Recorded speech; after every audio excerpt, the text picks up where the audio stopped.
Hello, everyone. Welcome back to the Doghouse podcast, sponsored by Between the Benches. My name is Jimbo. I'm joined with Connor, JJ, and Austin. And if you haven't joined us before, this is a podcast dedicated to covering the worst of the worst teams and really taking a deep dive down into what makes fans of these teams so sad. This week, we're going to be covering the NHL playoffs, and we're going to be covering teams that's really disappointed this season in the playoffs. They put in all the hard work to make it to the postseason, and then they come to the big show, and they just fall completely flat. So you know what, boys? Let's grab a beer, crack a cold one, and let's do this. So before we get into specific teams, let's start out by talking about the playoffs, boys. Like, how do you guys feel about this playoffs? Are you liking it? Is it a good time? I'm enjoying it quite a bit. It's always a great playoffs when the Leafs are out in 7, so Terrible. can't complain there. How about you boys? I'm just so confused why they schedule the time between Game 7 and Game 8 so long. But, once that finally gets wrapped up, I think I'll start to enjoy the playoffs more. When's Game 8? When is Game 8? No, I've really enjoyed it. It's always great to have the playoffs back, and now we're starting to see fans back in the stadium, which is, even though it's not full, it definitely brings life to it. I mean, just look at Vegas Montreal, right? True. Like Vegas, exactly. The atmosphere there is insane. Then that must be a huge advantage for those teams that could do that. So no, it's Didn't always seem good to help be Carolina. back. Any team that storm surges deserves to lose. I'm just saying. I don't mind Carolina, but I'm just saying. Actually, I'm not sure if you guys saw the quote, because Carolina had their exit interviews today. And it was a bit of a disappointing season, and I mean, you can't be too upset. Almost everyone in Carolina is under 30. They have this great young core. But Dougie Hamilton straight up came out and just was like, yeah, we lost to a team that's $18 million over the cap. What did you expect from us? And to some extent, he's not wrong. No, he's not when wrong. you look at that Tampa team, that team is incredible. And we're going to get into this more later in the podcast, talking about can teams win when their star players making so much more money than other players. Well, if Toronto had 18 million more in cap, would we be here right now talking about them losing in the first round? Probably. Toronto's Absolutely. already Maybe over the not. cap, though. They're already over. They're like 9 million over. Well, okay, but imagine they spent 18 million more on their depth. Or I guess 9 million more in this case, but It'll only be another extra 9 million. That kind of helps. Only an 9 million extra for their only an extra 9 million, right? That's huge. Audience, I think you can tell there's lots of good discussion to have this year. There's a lot of drama and controversy this postseason. So let's get right into it. I want to start out with the Winnipeg Jets. They went from hero to zero so quick. You sweep the Oilers, and then you get swept by the Montreal Canadiens. No one saw any of those coming. How did that happen, boys? What happened to the Winnipeg Jets? So I was looking a little bit into this, and I guess the writing was really on the wall. Not a lot of us saw this coming because we were like, "Oh my God, Oilers sweep, Oilers sweep." They got outshot every game in that series. They didn't outshoot the Oilers once. They didn't have possession for more than 50% once in any of those games. That should have just been the first sign that this was not going to work. And it kind of continued in Montreal. They only had one game where they had possession and outshot the Habs. You also got to keep in mind with that stat, to back up what Connor's saying, they only ever beat Edmonton by 1 goal. They never blew them out. There was, 2 OT losses, 3 OT losses for the Oilers? It was 2 never, OT losses. Yeah, it was never a domination by the Jets. They just had a great goalie to, help out the offense, and they just got away with a lot of stuff, and that's how they ran it, and they beat the Oilers, who kind of came into the playoffs lacking. And I did say this on the prediction, or in one of our prediction videos. I said Chicago figured out a way to shut down McDavid and Draisaitl when all games were in Edmonton. Winnipeg will find a way when only half the games are in Edmonton. And I think this is more on Edmonton. I mean, obviously, when you have players like McDavid and Draisaitl, you want them on the ice as much as possible. But it gets to a point where they're on too much. And I think that last game where they lost, you could see that. Even though Winnipeg's players were gassed as well, I mean, look at Nurse, look at McDavid and Leon Draisaitl by the end of that game. They could barely skate. I mean, Nurse played and who blames he played over 60 minutes like that one exactly game, the final and game, he right? played and he played really well. Like he played really well, but he could only play in his own end. Darnell Nurse during the end of the game, he couldn't skate. He was exhausted.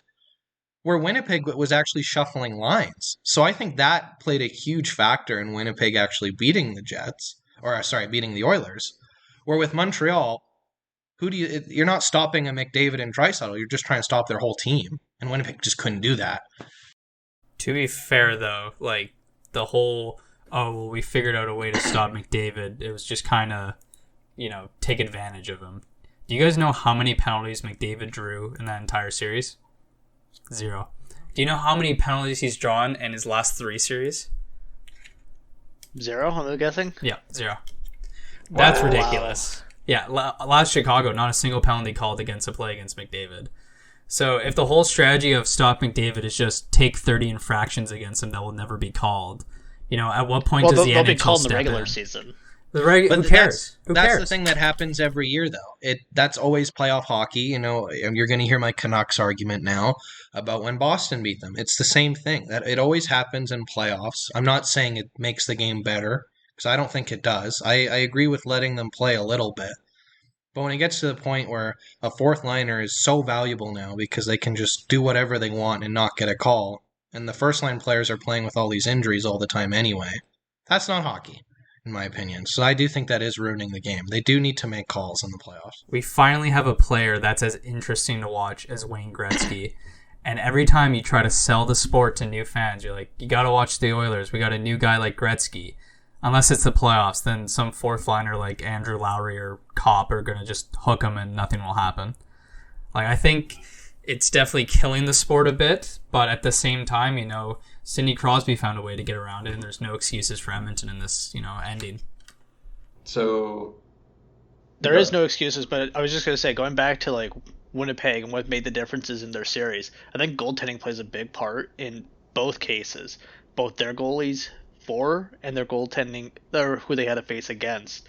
Against Edmonton, they had to face Mike Smith, who has been great this year, without a doubt, but not amazing. He's not a guy who's going to steal those games for the Oilers.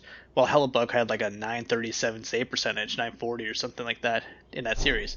He goes and plays Montreal, he's below .910 save percentage. Hellebuck just dropped the ball, and he goes up against the best goalie in the league in Carey Price, just shutting them out. I think that's the big reason why they got dropped. Goaltending.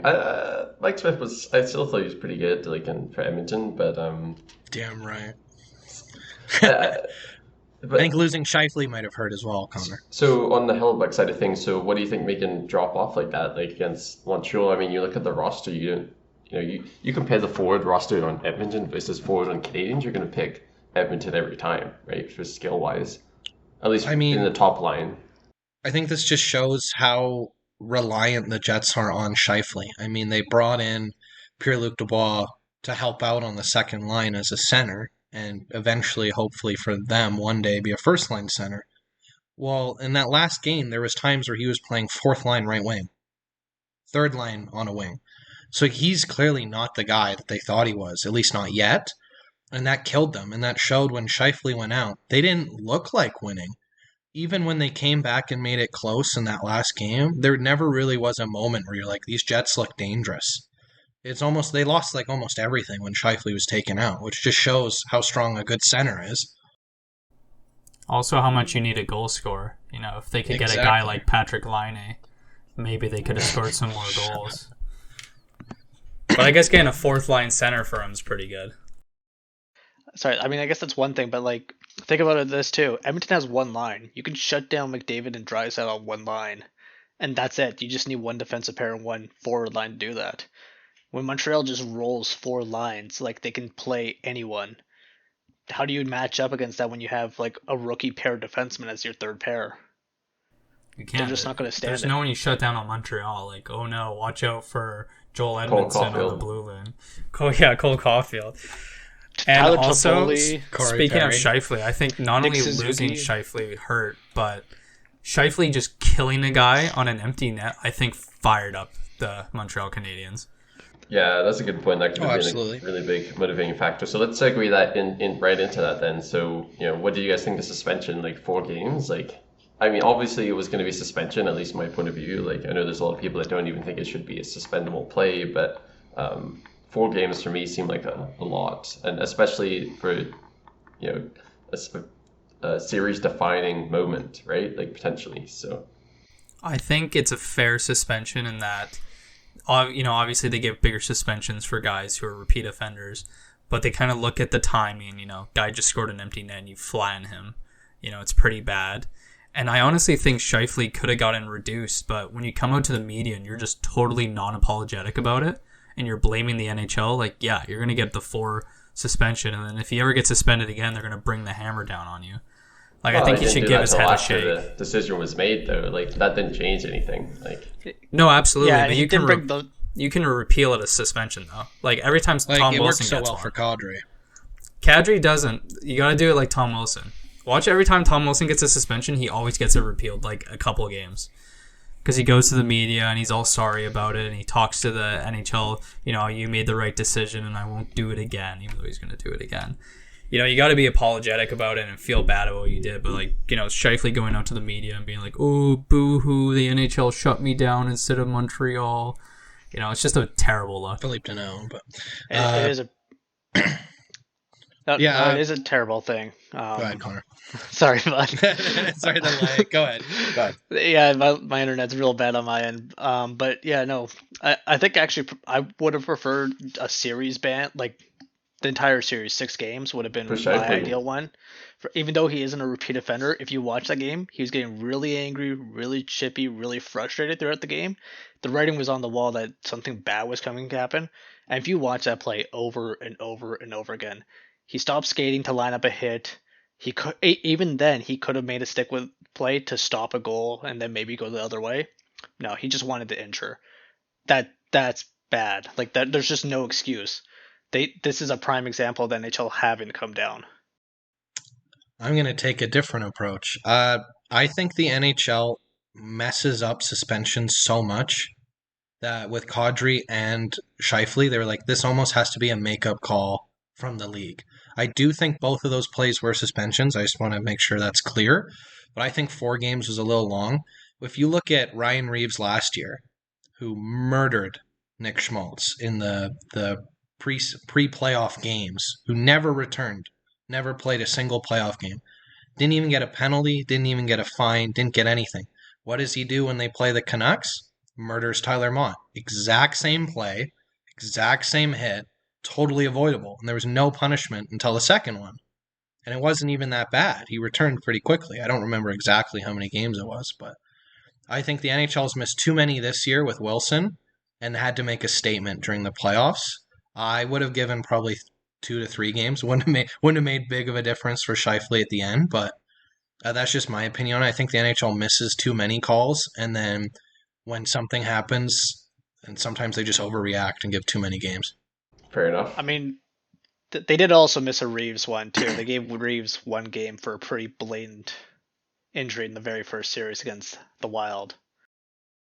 And that's what I mean. There's clearly favorites. I don't know if it's players or teams, and I could just be going off on this crazy conspiracy talk right now, but it definitely looks that way when you see like Ryan Reeves, for example, always escaping justice, and then Mark Scheifele, a guy who has never been dirty, goes and makes a bad play and gets the book thrown at him, and it just looks a little mucky from the outside looking in when you're like, well, how come these goons or these big players who always have played that way aren't getting punished that much, but when we go do it, it's always, we always get the book thrown. And I think a lot of fans feel that way with different players like Tom Wilson this year, just going, it's madness that they get away with murder and we can't do anything.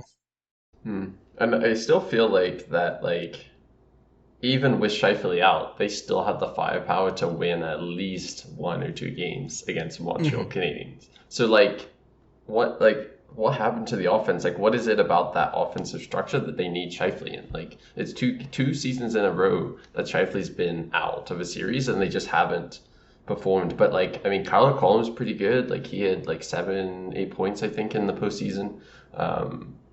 There's some good firepower there. I'm just not sure what is it about Scheifele that makes them all click, and when he's gone, they just fall apart. Like, So it's a mix of Scheifele being an elite player and who's his replacement.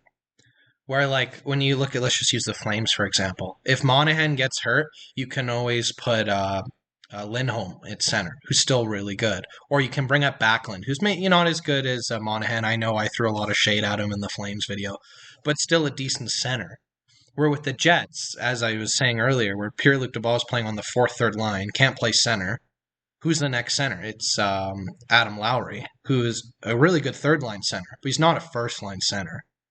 So when they lose Scheifele, they basically have no depth to replace him, and then all their lines are just in shambles, not playing well. And if you look at some of their top players, like Ehlers only had 3 points in 6 games. He was a -5, right? Like, I mean, he's one of their best players, and he just... I think he was still hurt. I think he hurt his collarbone because he was hurt, remember, before the season. And it was his first goal back against Edmonton. You watch it. When he scores, the Jets players go to like jump up on him and hug him, and they all stop and just kind of do like a pat around. So I think he was playing hurt. I was watching with my girlfriend's dad. He's a huge Jets fan, and he was mentioning we're not really seeing him carry the puck as much as we normally would. And I think that's because they were scared of him getting hit again and being taken out long term. So I think he was definitely playing with an injury. We'll find out soon enough when all those injuries come out. But hurt Ehlers, missing Scheifele, that's a totally different team. So then if you're the general manager of the Winnipeg Jets, you just traded a player who can score 40 goals in his sleep, one of the best goal scorers, for this guy who's supposed to be a number 1 center. Your top center goes down, and he can't play. And he can't play. What do you do? I don't know if I would say Laine could score 40 goals in his sleep necessarily, but he goes through his ups and downs, so he's no Austin Matthews. Laine is one of the best snipers of his generation. He's no Matthews. Matthews is a whole other thing. He's unworldly. But Laine is definitely one of the best players, and to give him up for a guy who quit on his team, stopped trying, didn't tell anyone why he got traded, and then you bring that guy in, and then he just can't put it together. It's definitely a bad look. He had 3 points in the postseason, and even in the regular season, he had 20 points in 41 games. So this guy's supposed to be a top guy. And he was playing with good players who are getting a lot of points. Like, he was playing with Ehlers pretty much most of the time, and that line was on fire.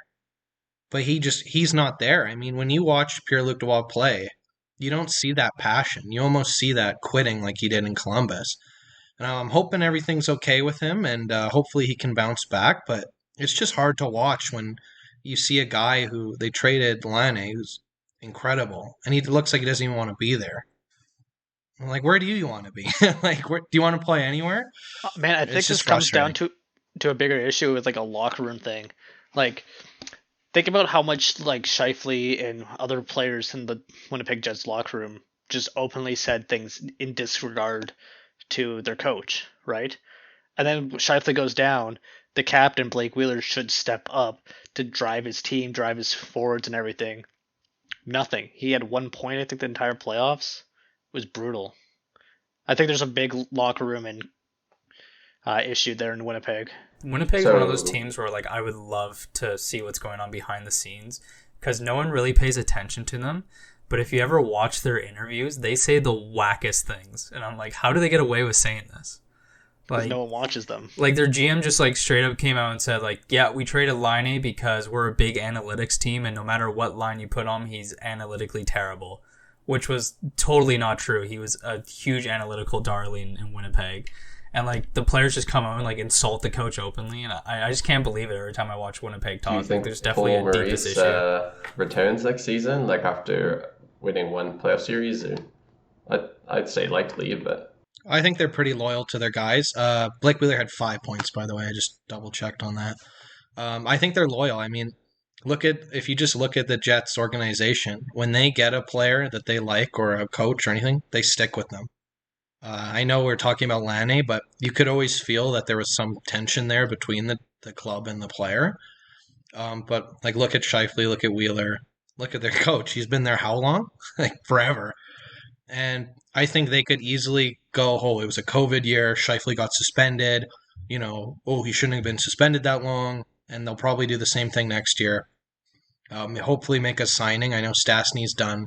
So that's $6 million off the books, and Perreault's done. So that's almost $10 million right there. So I think they could give it another shot, try to seduce a free agent, either a second line center or a defenseman, and they could be a different team next year, just that much better. Yeah. What else do you guys think is like some key additions they need to add in to make this a more contending team?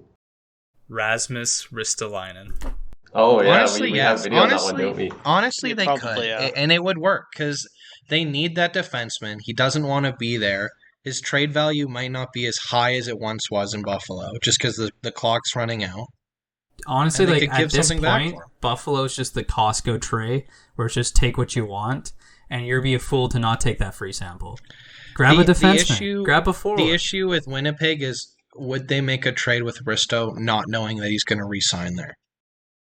He has a year left on his contract. If they make the playoffs, I guarantee he would resign. Yeah, but they would have to get a guaranteed, like, hey, if we trade for you, you're going to sign with us, kind of thing. Because if they do a big trade for Risto and he walks, like that would just be a huge deal in Winnipeg. Arguably, Winnipeg's top pairs aren't bad, but they needed some veteran leadership on that back end to help those young guys in like the second and third pair. The only issue like Martinez would be great. They have good defensemen. I just don't think their depth is good enough there. Good enough. Yeah. Same with their forward core. They had I forgot their names now. I'll come back to their names, but they're 36 and 35, and you could just see that how much slower they were against Montreal's third and fourth line. Nate Thompson. Let me. Stastny was not himself either that playoffs actually. So you know what? I will throw Stastny. Sorry, I was looking at ages, not numbers.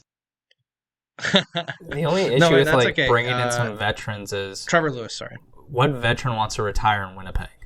Like Winnipeg faces the same issue that Edmonton faces, that Buffalo faces, Calgary.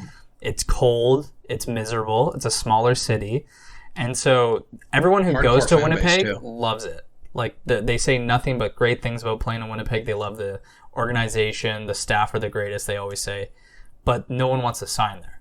So I think making a trade for someone, even if it is like a Ristolainen who only has a year left, that's the only way you're going to get guys to come to Winnipeg, and you kind of have to woo them for that one season and hope they stay. And it is sad because they have an incredible fan base, one of the most loyal fan bases out there. I mean, they're tiny and they sell out every game. And it's just the weather, unfortunately. And I know it's a lot. I know if I was an NHL player and Florida offered me $5 million and Winnipeg offered me $5 million, I'd go to Florida. So I totally understand. It just doesn't have to be. But it's just unfortunate. Right? There's something like Vegas or a lot of places in the States, and yeah, it's a rough city too. And like, taxes in some of the states down there are a huge issue, right? Like are a huge deal, right? Florida, right, and stuff like that. So yeah, no, that's a great point, and that's just a challenge that Canadian teams in general just always have to face. But I do want to segue this off up north into Edmonton. So we kind of touched on this a little bit before. This was kind of unbelievable, though, Edmonton to be out in the first round. I know one person in the chat here had Edmonton going right to the final. Actually, two had them going to the final. One had it winning the Stanley Cup. Austin, yikes, that was a hot take, and that was a pretty bad take. So, boys, like, what happened to Edmonton? And the biggest question here is how was Winnipeg able to shut down McJesus and Draisaitl, like second year in a row? Like how? Like they were so dominant in the regular season, especially against Winnipeg, and then they just fell absolutely flat. Well, they had the Andrew Kopp and Adam Lowry line, and they're a great two-way line that just stuck to McDavid and Draisaitl and gave them absolutely no room. That's basically it. And to take those guys out for 2 games, that's huge. Like, you're almost guaranteed the series if you can hold them to just 2 games with 0 points. Right. I mean, it's like I said earlier, if you take 30 infractions on a guy a game and none of them get called, you're going to win pretty easily. And I know, was it that bad though? Like, I don't remember seeing anything like that bad. Like, I wish I remember the username. I don't, but there's a Twitter account. If anyone in the comments remembers the name, put it down. Who he tracks infractions not called in playoff games. And the Winnipeg Edmonton series was like borderline criminal how high it was. And I understand like, oh, you know, you can't blame the refs, but in a series where every game was decided by one goal, a power play when you have the two best players in the league absolutely makes a difference. Like one power play in any of those games could have won Edmonton the game and changed the tide. And could we talk about depth? I'm sorry, I just see this on my screen here, and you know who was number 3 for points? I guess tied for number 3 in points for the playoffs. Zach Kassian. Yes. Like you have Draisaitl at 5 points, McDavid at 4 points, and then you have 2, 2, 2, 2, 2, 1, 1, 1, 1, 1, and then nothing. Like and that's what I was saying when I made my prediction on the podcast. I said, if you shut down that one line, they don't have much after. It's not even a line, JJ. It's 2/3 of a line because it's 2 or 3 players. Exactly. And like in that last game, especially, you'd see Nuge's line go on, and then just like that, they're off the ice again. And you'd see McDavid and Draisaitl out there, and the Jets would go through 2 to 3 lines sometimes, and they'd still be out there. So they're not going to be playing their best if they're exhausted every shift. We talked about just to add on to JJ's point there. Those like McDavid was exhausted during some of those shifts. Twice in like games 3 and game 4, he had a major turnover that directly led to either the game tying goal for the Jets to force overtime, or led to the game winning goal that closed the series. The dude was exhausted. He couldn't do any more. And when you're tired, you make mistakes. You throw the puck away maybe too early, or you throw it a bit too far away. You're not thinking correctly. And that shows. Edmonton has 0 depth, and that's why I didn't have any faith in them against the Jets on the podcast. My fantasy pool was a bit different. That was 100% the difference maker, right? When you're losing by 1 game and like, you know, so many of them are going overtime, all it takes is 1 bad turnover, like you're saying, and that's it. You're down, right? So yeah, I mean, it also doesn't help that some of those saves in overtime could have been there, but definitely weren't. Mike Smith wasn't bad though. Like he was good. He wasn't bad, but like there was one he had a 9-1-2 save percentage. Like honestly, like when I was watching it, he gave them a chance to win every single game, like without fail. I was so hard on Smith last year when they lost to Chicago. That different Smith this year. He looked great. You can't put this on Smith. No, I'm not saying the series is on him. There's just one bad goal that I think it was a game tying goal that was really bad on Smith, but that was about it. I think you might be thinking of the Kyle Connor winner though, where it did go under his arm. But yeah, like when it's 1 goal games like that, and you have the best player in the world on your team, that's unexcusable. Like that team should win 1 game at least. You can't throw that on your goalie playing pretty well and go, oh, we didn't win 1 game. It's Mike Smith's fault. I'm going to come in with a bit of a hot take here. I don't think it's a depth issue. I think Edmonton had the depth to win this series. What I think it was... Of course you did. You thought they had the depth to win the Stanley Cup. What I think it was a locker room issue. And what I mean by that is you have McDavid, who's having a Wayne Gretzky year. A year in hockey we've never seen. Draisaitl's great. He won the Hart Trophy last year. Amazing, right? And then you have all these guys who are like doing really good. Puljujärvi became this elite forechecker and a great player.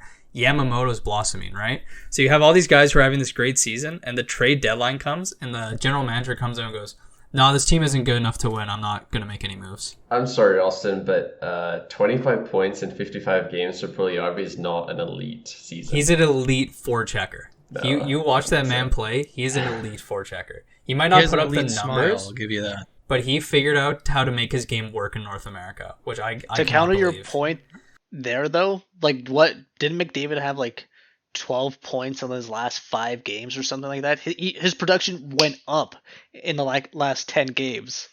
But you have your general manager come out when you're having this amazing year and all these guys are, clicking, and he goes, I'm not going all in. I don't believe in this group. This isn't our year to go all in. We'll just see how we do. And then even the coach, he mimics that. In the playoffs, you have these guys who are playing well, and what does he do? He benches them.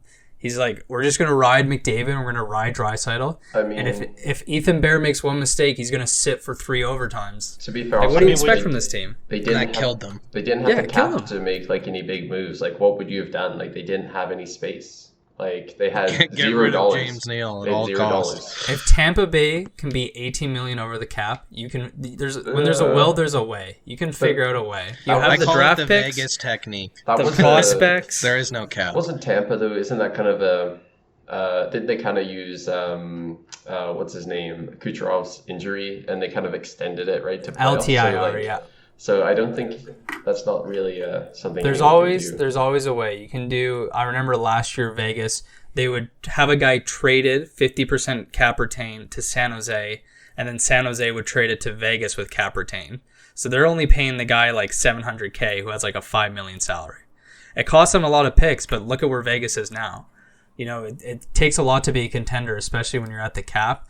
And when you have a guy having a Gretzky season, you got to be that contender. You can't just come out and go, "Oh, we're going to stand pat. This isn't our year." You know? Yeah, but I'm going to defend Edmonton's coach here. Like, you're going to overtime in a series clinching game, double overtime, almost triple overtime, I believe. Do you put Caleb Jones and Ethan Bear out there? Absolutely. When it was Scheifele and Kyle Connor are going, like Cuckoo or whoever, like, do you put those guys out there? But or do you go with the guys you know? Yes, but sitting them for like, I think it was like 3 or 2 whole periods. Because I remember Ethan Bear came on for a penalty kill, and the commentator said, oh, "Wow, like he's done pretty well for someone who hasn't played in 2 whole periods." Yeah, he was fresh. Darnell Nurse couldn't skate. Yeah, exactly. He was exhausted, and I said it earlier. He had one hell of a game, but think how much better he would have been if he could have taken a breather every once in a while. And yeah, I know in overtime you're like, oh crap, you know, you want the best out there because at one quick play the game's over. But the Jets were shuffling their lines. I know their 4th line wasn't out there all the time or their 3rd pairing defenseman, but they were out there at times, or even their 3rd line more than Edmonton's. So they were more fresh. They had more energy to defend. Yeah, because they had more depth, though. Like, Edmonton doesn't have a second line that can produce anywhere near the offense that the first line can do. Or a 3rd line. Kyle Turris didn't play 1 playoff game this year. He signed next year. They like every. He was a healthy scratch. I don't know for all of it, but he was a healthy scratch for most of it, if not all of it. But that shows you there's a problem depth-wise there. I mean, I'm looking at this line right now. Their 3rd line left winger is Devon Shore. He just signed for league minimum. That's not good enough. Like, that's more of a 4th line signing. That's not a 3rd line we're going to win the cup signing right there. So maybe their owner and GM was right. This team's not good enough. So I should have made some trades. I want to pose a question to the group then. So, you know, say the GM goes out this offseason and he makes some additions, right, that McDavid's pretty happy with, thinks he's got a winning group here. How many years of kind of failure here in the postseason will McDavid put up with before he starts to look elsewhere? Does he have to wait till the end of his contract? Like, he's still got 6 years left, 2, I believe. 3, 4, 5 years or after this year. 5 after this year. Does he wait 5 years? Or, you know, I know. Let's pretend someone has, you know, something they could give up to get him. Like, how long does he wait before he starts having that conversation? Before he starts pulling a PLD and just not playing. I think you give it 2 years. I think he's at the Eichel level of frustration, like in Buffalo, where he's just about all but done with the organization in the city. He came out and said though that he wants to win a cup with Edmonton. He thinks, you know, there's a good group of guys, whereas Eichel, yeah, very different story. I mean, Eichel adds like a year further. Yeah, but Eichel has said something similar too. I think McDavid gives it 2 more years of this kind of stuff. I'm with James on this. Every time, like, ever since Eichel is a rookie, he's always been that brash, outspoken guy. Like, he's famous at Boston University. He was like that there, right? McDavid's not like that. Like, every time I hear, like, ooh, McDavid's going to want to leave Edmonton, and then you watch the press conference, he's like, I'm going to stay. Like, he never has showed that. If they don't win a cup in his entire contract, maybe he leaves in free agency. But I don't think he's ever going to request a trade out of Edmonton. Well, that would Draisaitl finishes a year before him, so I think that would play a big factor in that as well. Huge determinant. That's a good point. Because if Draisaitl walks and I'm McDavid, I'm going. So that's a great point. So maybe you give it 4 years if you haven't even come close to winning the Stanley Cup. If you haven't even made to the semifinals by the time you sign Draisaitl, he walks, then he's definitely going. I'm not sure if this is maybe like... This is going to be a hot take. I think it's just the fact that he has a really good agent that he's never going to actually say these things. So many players are just trained to be like very neutral, never say anything hot in the media because it just looks bad. He probably can feel this way and wants out. I think way the earlier difference and just will never say a thing. The difference though with like Jack Eichel, like Austin was just saying, he's more outspoken, so that's a difference. But like playing in Buffalo has been miserable. Like they haven't been close to the playoffs. They haven't tasted it. Like even though Eichel's been playing really well when he played, he was hurt this year. He hasn't had any success. Where McDavid's like he's getting almost 100 points, if not 100 points every year, lighting the league up, and then they fail in the playoffs. He's getting all the individual awards still, yeah. So he might be thinking like, look, we're that close or whatever, or I just need to step it up a bit more in playoffs. You know, Crosby didn't win his first couple of years. Yeah, it's been how many years now? Yeah, I know. 5? Now it's getting deep, right? It always feels like he was drafted yesterday, but I think just because he's had that like success with themselves and they have made the playoffs every year. I know last year they didn't technically make the playoffs, but they still played. I think that would just keep him going a lot longer than Eichel, where it's just been miserable. And I mean, Eichel doesn't play with a Draisaitl, so that he doesn't have Draisaitl's probably a big factor. Yeah, I agree. I'm not really sure where this whole like mentality that all these stars are gonna want to request trades has come from, because like it never happens in hockey. Like this has never been a thing. It's fun to talk about. It's that's why. Why. It's so fun to talk about. It's fun to imagine like, oh, Austin Matthews just walks and goes to Arizona. I might even like, be as bold as to say that like Jack Eichel might have started this, you know, with last year's comments he made after his post. People are starting to go, oh, maybe stars do want to be traded. Like maybe this is actually a real possibility. I mean, how many years? Right? John Tavares too. It's got to be the Tavares is what started it. Yeah. And of course it's Toronto, so it's just going to. And you know what? No team wants to be the Islanders, where you let your franchise guy walk and get absolutely nothing in return. That is the worst nightmare of any GM in the league. And they've been good, so honestly, good for them. Yeah, like, actually, I couldn't imagine. Could you believe I couldn't imagine that. Would you sacrifice your best player and then have the greatest success you've had since you won the cup? Like, could you imagine if Eichel walked for free somehow? Like, let's just say his contract ended, and then Buffalo was good. Like, it's crazy that happened. But I think this is a really great conversation, a really great topic. So I think this would be a good time to segue into Toronto, because I think some of these conversations are going to come up with the Maple Leafs here, right, Austin? When's Game 8? So. You know, I used to like hate Toronto so much as a Sabres fan, obviously, right? But every time I watch them, like, you're not so different, you and I. Like, they're just as miserable. And I honestly don't hate them. They're worse. They're way worse. They haven't won a playoff series since 2004, right? Yeah, and at least with Buffalo, it's like, oh man, this sucks. But if I don't want to hear about it, I don't have to. Like, if I want to read Sabres news, I gotta dig deep. Toronto, it's like you wake up every day and it's like 30 people dunking on Jack Campbell had this for breakfast. 5 articles midway through the season, like this is the year that they're going to win the Stanley Cup at trade deadline. Like the Toronto Maple Leafs have 5 ex-captains. Like this is never like unprecedented times. Like, and then they get knocked out in Game 7 like every year. Like it almost felt like when Tavares got hurt, which was terrible, and I hope he's okay. It almost felt like that sucked the life out of the team. Like that, the rest of that game, they didn't look good. And then I know they won a few after that, but it just felt like when Tavares was gone, they were just missing a huge piece, whether in the locker room or the ice. Excuse. And it's no excuse. And it's no excuse. I'm going to counter that because they lost him. They lost that game. They go down 1-0. Then they win 3 in a row. And those 3 games are the greatest games the Toronto Maple Leafs have played in the playoffs. Like, that one game where they won 4-1, like, they brutalized Montreal in that game. Yeah. Like they were just missing that piece. No, and I'm not saying that's a good enough excuse. That's just what I personally believe sunk them. Well, they also lost Jake Muzzin, who's their best defenseman. They did lose Jake Muzzin by the end, and I really like Jake Muzzin. I'm a huge fan of him. Yeah. Which is crazy. This team that has all these stars loses a player, and it's like the end of the world for them, but they have all these other stars. At the end of the day, like you look at Game 7, right, and it wasn't the defense that killed them. They couldn't score a goal. Like, they didn't show up for Game 7. I know Price is like, he's elite, right? He's like one of the best, if not the best goaltender in the league. But like, even with Tavares out, with that forward core and the amount of money they're making, you have to be able to score at least 2 playoff games or goals in a game. Funny how you mentioned goals, though, because Austin Matthews had 1 in 7 games. Wow. He had 35 shots, and he had 1 goal. Yikes. This is the most he's ever shot in the playoffs in his entire career, 5 years. and nothing. Moral One goal.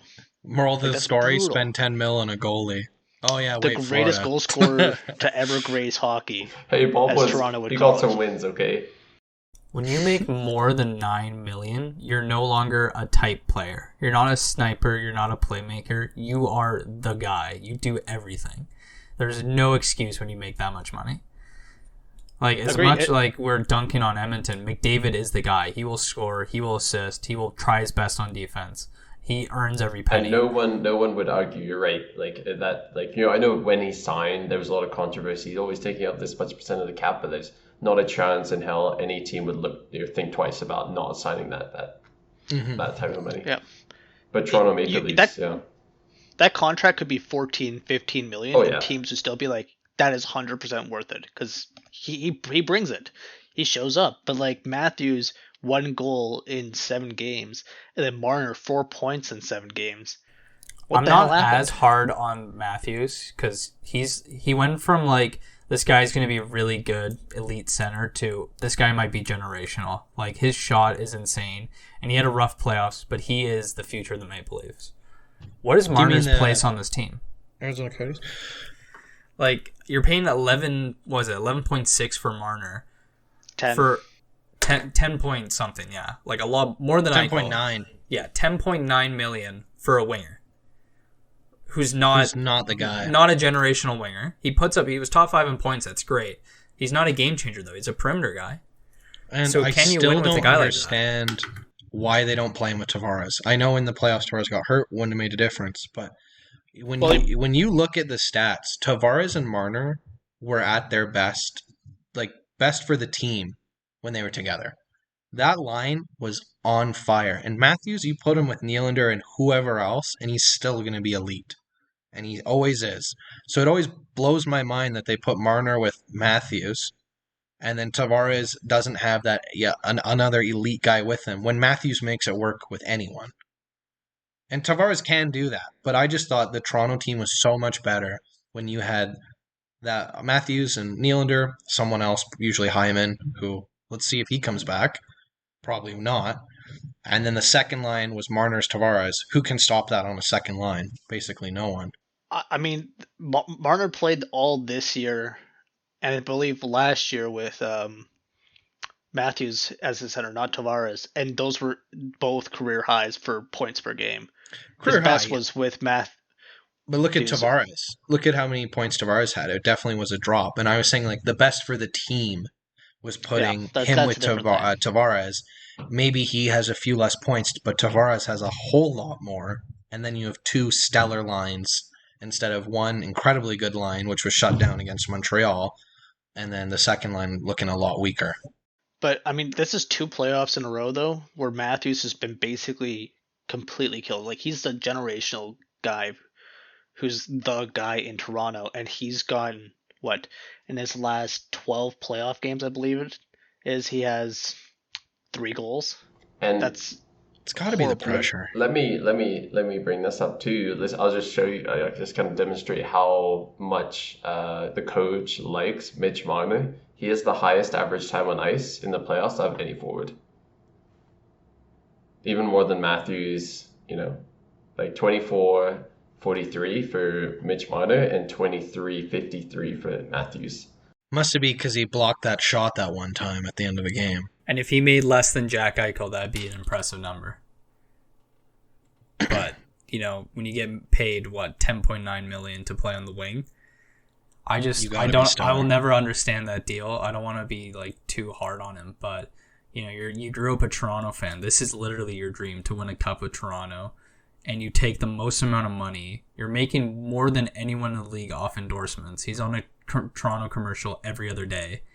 And then you've put a ankle clamp on the team. I mean, they're never going to be able to compete. Does he crack under pressure, do you think? Like, let's talk about that penalty. Like, that delay of game penalty. He flicked it out. Bad. Like, how he takes how those a lot too. I just kind of whispered to myself, actually. I said, it must be the pressure when you look at these Toronto players. I mean, there's no Montreal, fans in the staff. Like, you're in the stands. Like, I know there's none in the stands, but I mean, you got to imagine that, like, when these players leave their house, they're going to be recognized by every single person. Say, like, I'm saying, like, basically other than Montreal, but Montreal had underdog approach to this playoffs. We're not even Toronto fans and we're talking about them. Exactly. Like, everyone talks about them. Everyone talks about Toronto. They're quote unquote Canada's team. I know a lot of French Canadians are going to be very upset about that, but I just think the pressure would be too much. I mean, when Tavares got hurt, there was newspapers showing the photo of him getting hurt with cheesy titles. Disgusting. Yeah. Like, which is disgusting, absolutely. But that just shows you, like, what it's like playing there.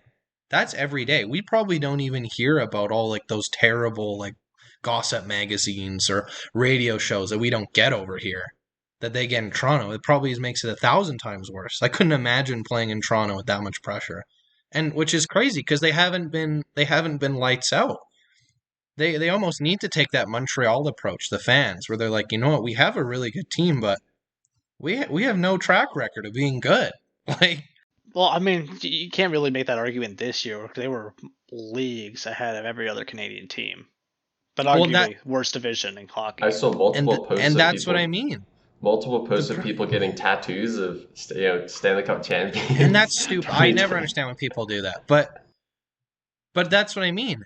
They're that much better than everyone, so their fans are expecting a victory. How many TSN or Sportsnet or anyone had Montreal winning? Like any of the analysts? Like none. Had none. Like none. Not one. No one on this podcast did. So, okay, so, everyone knows the story of Tampa Bay when they got swept in the first round by Columbus. Is this or is this not that?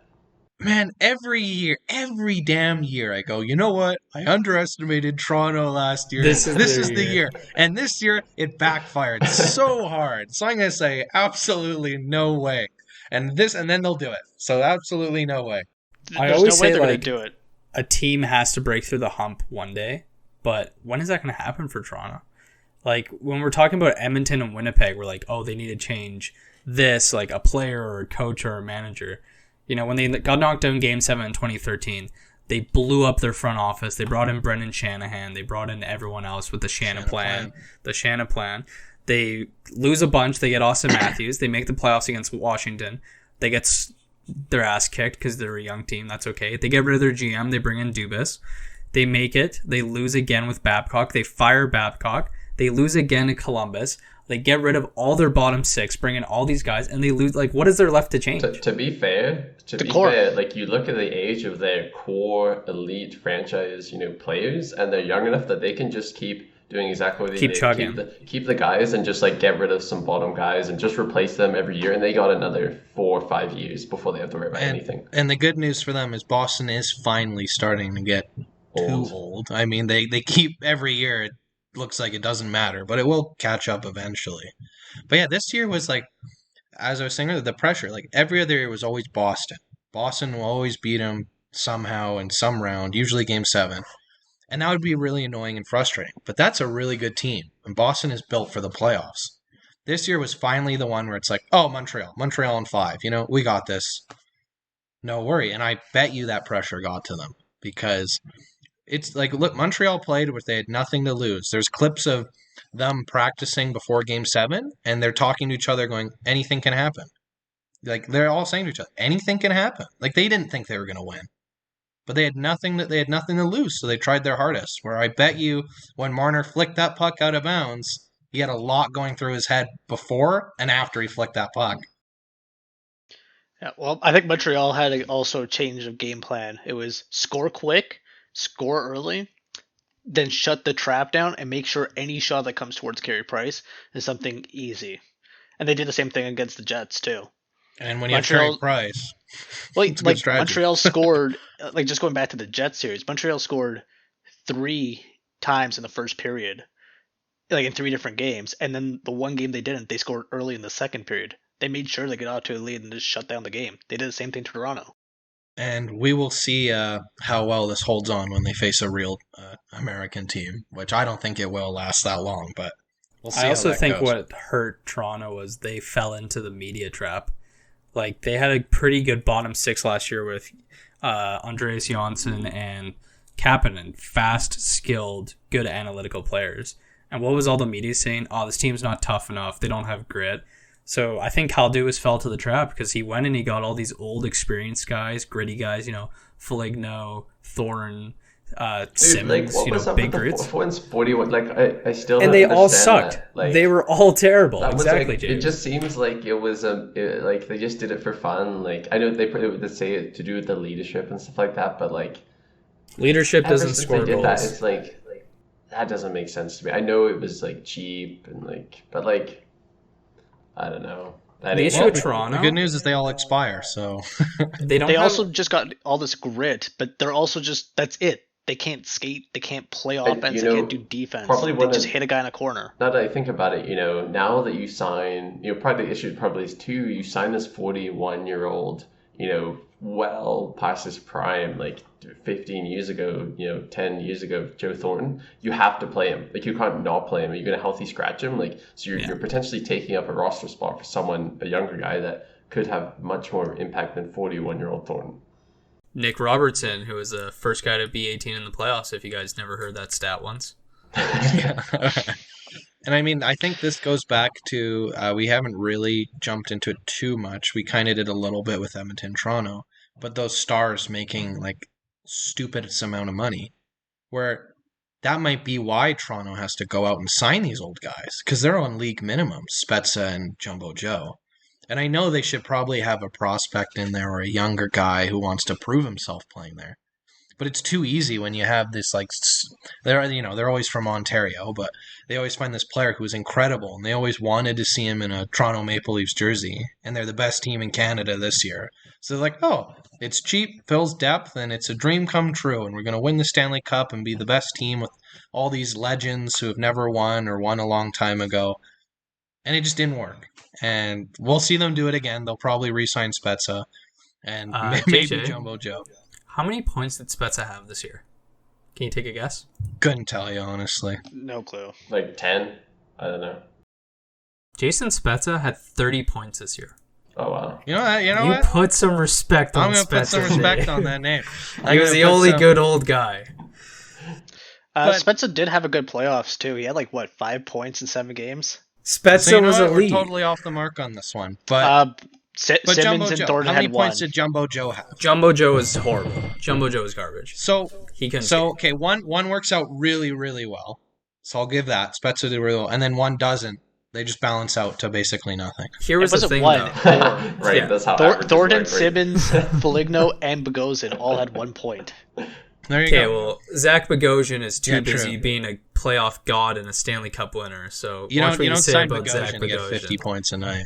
Yeah, you sign Zach Bogosian to win Stanley Cups, but what they should have done what they were doing. You have Spezza, you have your old veteran, throw some rookies on his wing. Let him teach and let those young guys be fast and speedy. At one point in the season, there was a line of Joe Thornton, Jason Spezza, and Wayne Simmons. Are they trying to win the 2006 Stanley Cup? That's brutal. What that is that's literally a line of cup chases. And I always think this: if you chase the cup, you're never going to do it. Like, how many times have we seen a guy getting towards the end of his career? He goes to I just think of Joe McGinley goes to Boston, right? Goes to Avalanche, the up and coming team. It just I don't know what it is. It just never seems to work. And this is just another classic case of that. You have a couple guys come in that haven't won the cup before. They come to Canada's team. They're clearly the top of the division, and then just doesn't work out. So also one underrated thing that we haven't even mentioned, does Dubas suck at making trades? The trade for Kadri, horrible. He doesn't trade at all much, does he? And then at the trade deadline, how much did they give up for Foligno? They gave up a first and I think 2 seconds to get Nick Foligno put up 1 assist in the playoffs. Foligno got a first? And a second. Oh and a second. Wow. To play 1 game in the playoffs. And is he done 1 point in the playoffs. How many? He's a free agent. Oh my God. He's driving back to Columbus as we speak. He's gone. He's going to sign with them again. I do just want to quickly talk about Jason Spezza then quickly. So I just looked, because 20 of his 30 points were assists. So do you think he would have had more points or less points if he had, let's just say, Kapanen on his wing, or a young winger instead of Jumbo Joe, who couldn't skate anymore? If he had 18-year-old Nick Robertson, he probably would have had 40 points. Exactly. So maybe I definitely was a bit too harsh on him there, but when you sign like Jumbo Joe, and James was saying you have to play him, you're not sitting Jumbo Joe, and he can't skate. And Spezza's older; he can't skate as much now either. Their fourth line in their final playoff game was was Nick Foligno, Joe Thornton, Jason Spezza. And wow, I want to go back to what Austin was saying, because I think actually you might be onto something here, because they have 3 draft picks this year and they have 3 next year. The rest are gone. And I get selling, like, I criticize Edmonton for not going all in, but you have to get over that hump. When you look at the Penguins' history, they didn't start doing that till they won cups. And the reason why is when they started to get older, they started injecting those young guys, Jake Gensel, Zach Aston Reese, a young Rust. And now, obviously, Pittsburgh doesn't have any prospects, but they won their cups. If you're doing that now when you're not at the Stanley Cup point, you're not gonna get anywhere. You're not gonna have those young guys. San Jose when I think of that. Dubas is so locked into this core at this point that, like, I don't know what he can do. Like, I think the core is great. Committed. Yeah. But the big thing about paying the guys a lot of money is you need those young guys on entry-level contracts to come in and play big roles. And besides Nick Robertson, who do they have that can do that? Nobody. They have Abramov, who they drafted last year in the first round, but he's not ready. I mean, they did trade for Galchenyuk, but with how he performed, he's due for a big pay raise that Toronto can't afford. Like TJ Brody had 2 goals this year. One in the regular season, one in the playoffs. And okay, maybe he was way better defensively, but that the money you're paying him, because they're paying him $5 million on a team where money is something they desperately need, cap space is something they desperately need, and you sign a guy for $5 million to be a shutdown guy playing with Morgan Riley. You could easily find a shutdown guy for a lot less money who isn't going to get points because that's not his role, and then use that extra cap on, let's say, another defenseman or another forward, which would help out. If you look at this team, who could they trade on this team to free up cap space? It has to be a core piece or one of their better defensemen. And then they still are now missing that player and don't have that much more cap left. Speaking of cap, too, they're going to free up a bunch because Frederik Andersen's gone. There's no way he resigns in Toronto. But they also still need to find a backup goalie, which has always eluded the Leafs for forever. They traded for David Riddick this year. They gave up a third for David Riddick. Played him once. That was it. And in 2 years, Campbell's up. Campbell makes less than $2 million right now. You don't think he's getting a big pay raise? There's a chance their backup could be earning more than their primary. There will be a good chance that happens. And in my opinion, Campbell's played very well this year. I'm not going to blame him for the playoffs loss at all. But when it's Campbell against Carey Price, who takes the edge in goaltending? I mean, Carey Price would take the edge over anyone, in my opinion. But even when it was Jets Habs, it was Hellebuck versus Price. Hellebuck fell, didn't play as well, and Price stayed strong. Or with Campbell, you're not going to have those. Campbell completely stole a series, or completely stole a couple games in a row, or was just completely lights out all the time. I don't think Toronto has a proper starter if Campbell's their starter next year. Yeah, I mean, the dude had 1 year-ish with the Leafs this year, and it was a COVID year, so it's kind of tough to say. And it was the worst division. Exactly, they were the best team. Like, they had to go up against a Flames team who thought the top line should have Goudreau with Brett Ritchie. Like, exactly. You don't have to worry about getting scored on there. Like, that is easy. Just walk in the park, right? Like, I can't imagine what happens when they go against the Islanders, the Penguins, the Bruins again. They're gonna get dominated. Exactly, and the Islanders. They have they play a very defensive game. Doesn't matter who they throw in net, but they always have a decent goalie. They always make sure the shots are coming from the outside, and the goalie can save everything. Bruins. They have Rask. They've had Rask forever. Good goalie. He can steal games. He can sell series. That last goal that Campbell let in through his legs, I don't think Freddie Andersen would have let that in. And I know Leafs fans are going to be going nuts on the keyboard now because they always seem to hate him the most. But think of how good he was in playoff series before. He was sometimes the only guy keeping them in. And he had a bad couple games, and then got hurt, and they basically went, "We're gonna run with Campbell the whole series. Doesn't matter." And I don't think Freddie Anderson would have let in that goal. I'm not gonna blame Campbell for the loss because the Leafs should have been better. But I think they could have done a lot better if Freddie Anderson or a proper starter was in net. Maybe they'll go after Allmark. I think JJ's onto something because, well, I think Freddie Anderson was a great goalie and it still is a good goalie. Just how many games, how many shots did he face, how many games did he play? Right? Toronto never had a backup goaltending option. They just burned the hell out of Freddie Anderson. By the time he gets to playoffs, he's shell shocked. He can't save another puck. He's already faced like 3,000 plus shots a season. So let me open up this question. If you were the Toronto Maple Leafs GM and you can make one trade that you think would save this team, could win a round, what trade are you making? I'm going to have to look at cap friendly before I... It's a hard one. Do you shake up the core? Do you just do something minor that you think would push them ahead? You know, you got a lot of good pieces. You got Jason Spezza, who had more points than Sean Monahan this year, right? So you have all these good guys. Nuts. I cannot believe that. I need to put more respect on him. You want to hear an even more disgusting stat? That's just stabbing my heart. Jason Spezza would be third in points if he played for Buffalo this year. And that probably is more the product of just being on a super dominant team. A good team. Yeah, that is shameful. Playing a good game. That is shameful. Man, like, that's the thing. I'm looking at this team on cap friendly, and I'm like, oh, this team should win the cup. This team's really good. And the same thing, like, I look at the team and it's like, I don't know, like, I don't see any of the core pieces you can get rid of. The only core piece I think you could or should get rid of is gotta be Marner. He's a winger that makes over $10 million, and he's primarily just a pass guy. He doesn't really score much. He's the one guy that makes the most sense. You don't get rid of two first-line centers. But who's going to take that? And what deal do you make where you get rid of Marner?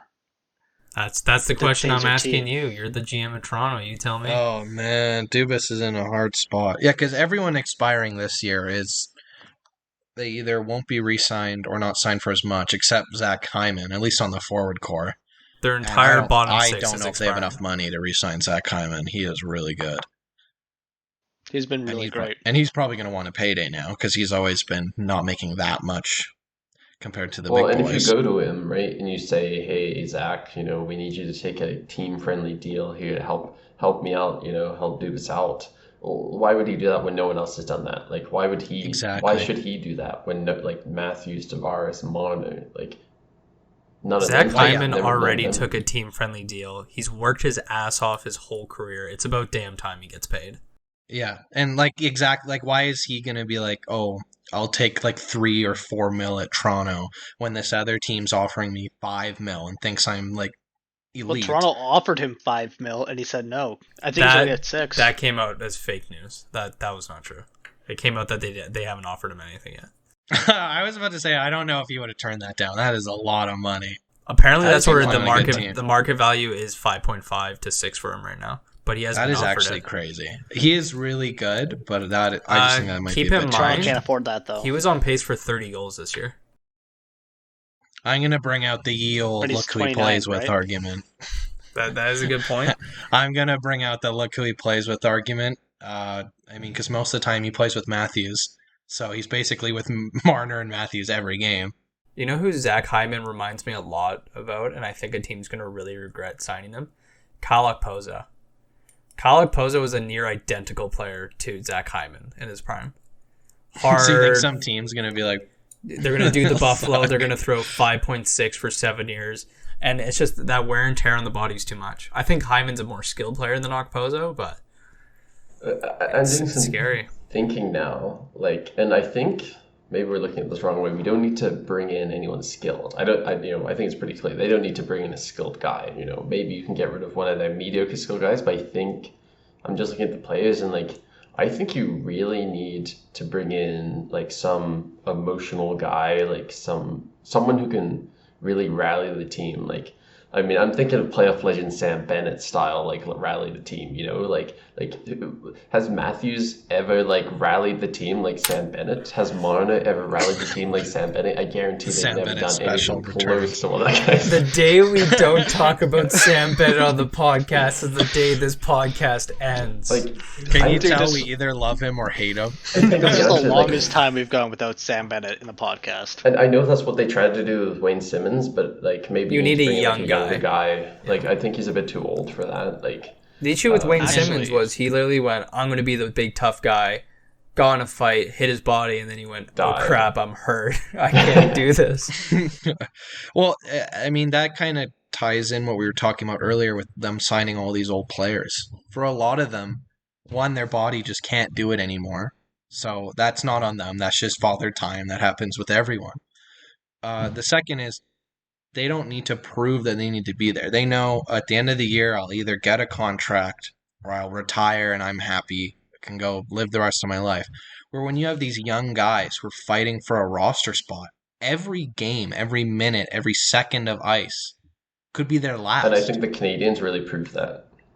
Exactly. And when you have young, fast skaters on the third and fourth line who want to prove that they should be on that team, going against Toronto's old depth and Winnipeg's like old fourth and third line, they're going to be faster, they're going to be more hungry, and clearly they'll play better according to this playoff. So I think you definitely need young guys who need to fight for their spot in the team. Yeah, because they're going to play the hardest they can every time. I kind of want to pose a question to the panel then, because we've talked about this core a bit, we talked about Dubas a little bit, but for this collapse of the Leafs, who do we put it on? Do you put it on their core players, their goaltending, their GM, their coach, their owners, Shanahan? Who do you put it on? Who's at fault? Their fans burning jerseys. I'm putting it on them. That is the reason right there that team plays so bad. If I knew every time I made a mistake, someone's going to post a video of them burning a Toronto jersey they've probably had for 40 years, that would really affect me playing the game. I'm going to put this really on bother Dubas. Me. And I'm not putting this on Dubas in the top four are paid too much, but when you have a plan, you got your roadmap, and you start to doubt yourself and do what people tell you to do, that's when you lost. It's like fantasy hockey. Every year I go, I don't like doing my old strategy. I'm going to change it up. I don't win it, right? You have this fast young team, and then you sign all these old guys. Like, it doesn't work. We saw it this year. He shouldn't have listened to the media. He's just got to stay his course. And I know he's going to get a lot of heat when he doesn't re-sign these old guys, and he's going to bring in some younger guys, but it's going to be the right move. No, I totally agree, Austin. Like, after our conversation we just had about, he literally did the opposite of what he should be doing, bringing these old captains when he should bring in this young energy into the locker room. I think that's exactly what they need, and I think that's, someone that's going to get paid $1 million, maybe cap bottom. Like, those are the guys I think that are going to motivate this team, and those are the guys that are going to get Matthews, Tavares, Marner going in the playoffs. Not Joe Thornton, 41-year-old man's on his last life. Like, that's not it. If Spezza puts 30 points up next year, though, I'm buying his jersey. I mean, I just disrespected this man so hard just to find out he's elite. I don't know. I was like, I don't know how many points he got, and I knew he had a good year. I just didn't think it was that good. Year. Oh my gosh. Austin, did we keep Spezza. Want to segue into Pittsburgh then? I know you had some comments about you felt Pittsburgh was really disappointing this year. Yeah, I mean, I was just shame. Like, I watch, like, obviously I don't know how much you guys watch them, but because they played in the same division as Buffalo, I got a really good peek at them, and I thought they were going to be pretty good contenders. Like, they looked hot. They looked like a great team, and they got goalied. And I remember at the midpoint in the year when Rutherford got fired, or he quit, apparently the reason why he stepped down was because he tried to make a trade for Fleury, and ownership said no, and he was so upset he quit. And keep in mind, the rumor was every single team in the league got a trade offered for Fleury before the season started. And everybody said no because Vegas wouldn't give him a first round to take Fleury. And then Fleury had a Vezina candidate season. And I honestly, I bet you if the Penguins made that trade for Fleury, our podcast would have been making fun of them. I guarantee it. Absolutely. Yep. But then you watch 100%. Tristan Jarry in the playoffs, Can't make a save trying for his to catch life. a goddamn beach ball and missing, and then throwing the puck out for no reason. Yeah, Tristan Jarry was pretty brutal, but I mean, Pittsburgh's defensive core is not great enough for Fleury to have that kind of season. To be fair, I think Fleury would have been huge for them. I think he would have been a game changer. Better than Jarry, especially because he's been gone for so long and he still holds that locker room. He'd come and talk about a motivating factor. Exactly like you're saying, Austin. Like, yeah, like that would have completely motivated every single guy in that locker room, even absolutely. if they never played with him. Yeah, no, like everyone would instantly have the respect for Fleury. Like, he's a legend in Pittsburgh. And it's just one of those things where you gave up Fleury to protect Matt Murray, to give up Matt Murray. So you could have Tristan Jarry, who also sucks. Like, what are you doing, Pittsburgh? Yeah, I mean, I feel like most of us, if we were GMs at the time, would have made the hard decision and let Fleury go. Because it was like, oh, Matt Murray's younger, he just won a cup. Yeah. And I mean, who would have predicted like the fall off like that? But Jim Rutherford. But yeah, like I cannot believe that like every team was like, oh, like have Fleury. Everyone said no, and Fleury's basically done what happened when he got drafted by Vegas. Went F you everyone else. I'm gonna prove that I shouldn't have been exposed. And that all these teams that could have had me should have taken me, and that's what he's doing. So good on him. Oh, don't get me wrong. When I was reading the thread that the Sabres were like considering to take Fleury, I was so upset. I was like, I don't want to pay $9 million for a goalie, no chance. Oh my God. And then he had the year that he had. Just a live update. Speaking of Fleury, he and the Golden Knights are going on to the semifinals to play the Habs. And segueing into the Colorado Avalanche. and our next one. No, but seriously, like Fleury is just playing great. He has that chip on his shoulder, and he also has now a strong defensive core, which he really never has had in his career. In front of him, this guy can go like 2-3 more years like this, I think, and he's gonna put up great numbers. But that leaves me wondering, does Vegas offer the same trade next year? Because they signed Lehner, right? Like, no, it's 1 year left. Just stick it out at that point. Yeah, I would honestly just sign him and then just keep doing what you're doing now. Although there were points in this fight season for that starting role. Like there were major points in the season where Vegas couldn't play a full roster because they're that much over the cap. They had a night where they played only 4 defensemen because they were that cap strapped. So do you like beg teams to take Fleury? I mean, don't forget about the expansion draft, right? There's no way they're going to have... Well, they don't lose anyone. Why? Oh, they're Vegas. They don't get it. Oh, yeah. See, he just said the Vegas doing whatever they want moment. Oh, it's Vegas. Yeah, they don't get any any in the buy-in money, but you're right. To be honest, I don't think anyone expected them to be this good.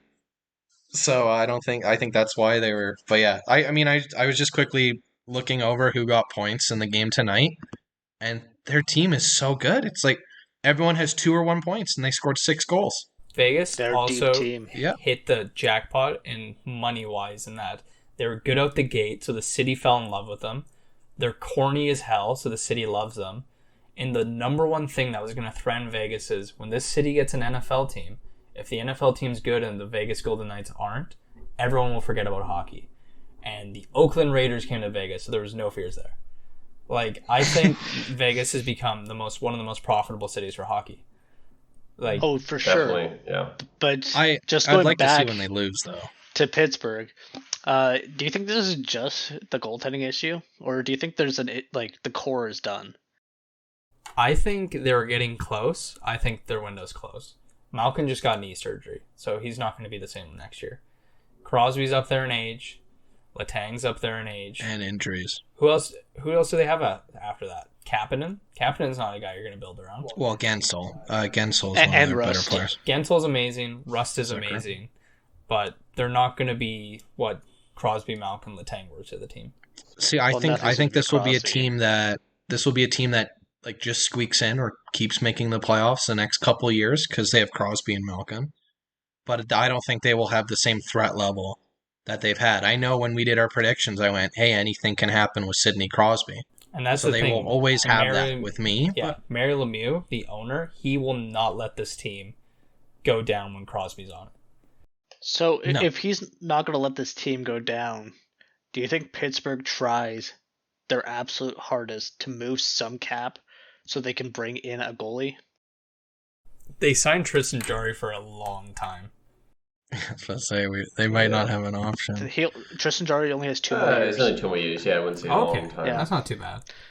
And he's under $3 million, so but then you're taking a spot away. You're not taking a spot away from Tristan Jarry. You're taking a spot away from Casey DeSmith, who is actually really good for them. I think the problem with that is they would have to trade out a core player just to have enough cap to get a starter, but they'd have to make a pretty big move just to have enough cap to get an elite starter. You've got Brian Beck as president of hockey operations, right? He's not going to go down without a fight. That man, he's something else. Oh, you know what? They do have $2 million come off this year of dead cap. Like, I think they do have the will and the determination to make a ballsy move like this, right? Especially when you have goalies like Frederik Andersen, Philip Grubauer, Linus Ullmark, all hitting the market. Yeah, none of those guys are signed yet. Yeah, that's a good point. Yeah. And all 3 of those guys are great starters and a guaranteed improvement over what they have. Do you think Vegas offers a trade for Fleury again? And if you have a lot of faith in DeSmith, you sign Ranta then and do a tandem setup. I think that's what they should do, honestly, but they have too many goalies. When we talked about the other teams and how they struggled and made bad trades, Pittsburgh fucking hit everything. They bring in, what's his name, Jeff Carter, and I'm like, what a bum. Scores 4 goals against Buffalo. They bring in Cody Ceci. We laugh at them. Cody Ceci's their best defenseman this year. Like, they did not miss how to play hockey. Year. Like, what more does Pittsburgh do? Like, I'm putting it on goaltending. It's all on goaltending. 100%. You know? I think there's no... They got Phillied. Yeah. They bring in Calgary Flames legend. Isn't that ironic, though, hey? Pittsburgh got Phillied. Yeah, wow. So there's some sort of... The 2 Pennsylvania teams. Pennsylvania, yeah. You know what? Trade 1-for-1 goalies with Philly. Hart and just see who wakes them up. I'm just kidding. This is a joke. I mean, what team has a lot of cap space coming up this year? Seattle. Do you not believe that Pittsburgh would trade Malkin, or would trade a first so Seattle takes Malkin? Do you think they would need to trade something for them to take it? To trade the issue is first that there's a no moving clause. Oh yeah, but Malkin's at $9.5 million. He only has 1 year left. I don't even think they'd have to give up a first. But I wouldn't do that. I would personally, I would let him have one last chance. I know he's having knee surgery, but when you have a duo that's as legendary as Malkin and Crosby, I think even if your team's not great, you'll let them ride it out. You let them enjoy their last moments. Let's forget. That's what That's gonna be sad. Let's not joke that this team is not great. I mean, they finished top of the division. This was a good team this year. That's that. And when you have Crosby and Malkin on your team, every year could be your year. And next year, Malkin and Letang are done. So after next year, that's a lot of money off the books. So I think they should probably just keep it pretty similar. Maybe try to get a goalie or a piece here or there. Nothing crazy. And then next year, if it doesn't work, you can blow it up because you have 2 of your biggest contracts coming off the books. This might sound absolutely disgusting. Pittsburgh Penguin fans, I warned you, please turn your volume off just for this part. But if they do get rid of Malkin, why don't they go after Ovechkin? No, he's going to sign with... No. There's no way he's going to sign with Capital. Why not? No. Dude, there's why? Why? Do you think Ovechkin would be like, yeah, sorry, Washington, not coming back. I'm heading to fucking Pittsburgh to play with Sidney Crosby. We never thought Chara would leave Boston. You know what? I see it. But Crosby and Ovechkin get along. Okay, why would you make that trade? You have 2 declining elite franchise people. But at that point, you get rid of Malkin, you get some pieces back, nice depth pieces, and you throw all your money at Ovechkin. No, dude. At that point, this you're doing beyond Toronto. Stupid. You're getting older guys for what is not what you need. An older guy who's going to beat Gretzky's scoring record. And think about it. Could you put Crosby and Ovechkin on the same line? No. I'm saying no. They have been rivals. Exactly, you cannot put those 2 on the same team. No, same line. And Ovi Ovi will not walk to the Penguins. No way. If he does, shameful Russian if he does that. I mean, no, Ovi hates Malkin. That's a rivalry. Oh, but he'll be gone. They absolutely hate each other. But if Malkin's gone, I could see it. Because Crosby and Ovi actually get along decently well. I refuse to let that trade happen. It's not a trade, it's a free agency sign. I refuse to let that sign. I will protest. I will do whatever. I refuse. It's your veto. Yeah, I will veto. I'll call up Gary and be like, you need to stop this right now. This shouldn't be allowed. Out of all like the different jerseys of like guys switching teams, seeing Ovechkin Pittsburgh jersey might make me vomit. Seeing Ovechkin in any other jersey is going to be weird. He's going to stay. Dude, that would be the greatest thing. I mean, I guess he has worn black before, back when they wore those jerseys. So I don't know how much like they're going to have to throw money at Ovechkin to keep him, but he'll stay. He's definitely going to stay, and he'll take a discount. I think he'll take a discount. He's not taking a discount. A bit of a discount. Well, Backstrom so signed for 9.2.